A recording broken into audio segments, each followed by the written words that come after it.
La parole est à Monsieur Cédric Villani. Merci, Monsieur le Président. Mes chers collègues, ma question s'adresse à Monsieur Jean-Yves Le Drian, ministre de l'Europe et des Affaires étrangères.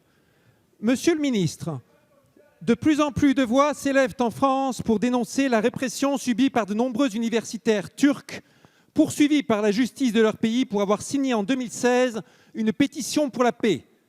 Cette pétition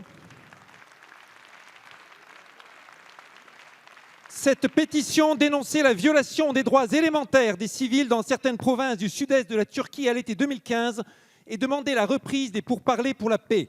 Aujourd'hui, c'est presque un tiers des 2200 universitaires signataires de la pétition qui ont été poursuivis, notamment Madame Füsun Üstel, enseignante à la retraite de l'université francophone de Galatasaray, condamnée à 15 mois de prison ferme. Dernier épisode en date. Le 11 mai, c'est mon ancien collègue, mathématicien, maître de conférence à l'université Lyon 1, Tuna Altinel, qui vient d'être incarcéré en Turquie dans l'attente de son procès. Il lui est reproché d'avoir participé à une réunion publique organisée légalement par l'association Loi 1901 Amitié Kurde le 21 février dernier à Villeurbanne. Fonctionnaire de l'État français de nationalité turque, il réside et travaille à Lyon depuis 1996. Depuis un mois, ce sont des milliers de personnes, dont des élus universitaires, membres d'associations et syndicats, qui s'indignent du sort qui lui est réservé.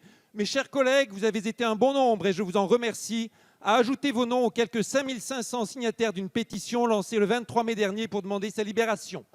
Tuna Altinel connaît les risques de son engagement. Peu après son incarcération, il écrivait « Chers amis, j'ai le moral. Quoi qu'il arrive, dehors ou dedans, nous continuerons notre chemin jusqu'à ce que la paix soit établie et que la démocratie soit instaurée. » Monsieur le ministre, que compte faire la France, pays des droits de l'homme, fervent défenseur de la démocratie et de la liberté d'expression, en soutien de ces courageux universitaires incarcérés en Turquie pour avoir défendu des libertés que nous chérissons tant? Merci, chers collègues.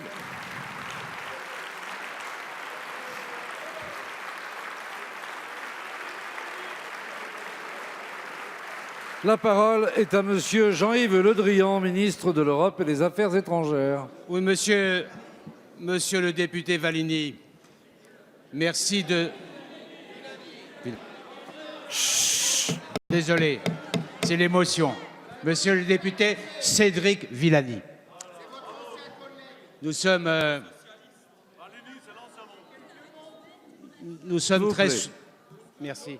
Vous avez la parole, Nous sommes très soucieux de la situation de M. Altenel, votre collègue mathématicien, enseignant à l'université de Lyon 1, qui est toujours en détention provisoire en attente de son procès, et la situation de Mme Üstel, qui n'a pas obtenu sa mise en liberté sous contrôle judiciaire après une condamnation de 15 mois de prison. Et nous sommes soucieux aussi beaucoup des procédures qui touchent les universitaires pour la paix, en particulier nombre d'entre eux qui appartiennent à l'université Galatasaray, université créée sur un accord franco-turc pour renforcer notre coopération en matière d'enseignement supérieur.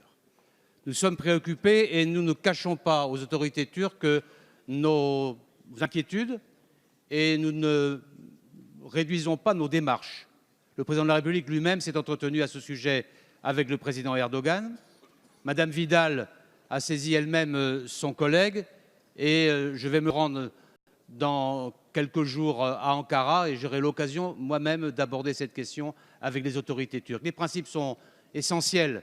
Il faut affirmer la liberté d'expression, il faut affirmer la liberté universitaire et il faut souhaiter que la Turquie respecte ses obligations, à la fois comme partie prenante à la Convention européenne des droits de l'homme, mais aussi comme partie prenante des engagements sur les droits de l'homme et sur les libertés fondamentales qu'elle a signés. Donc croyez bien que notre vigilance est totale et que nous mettons tout en œuvre pour obtenir les libérations que vous avez souhaitées. Merci, Monsieur le ministre.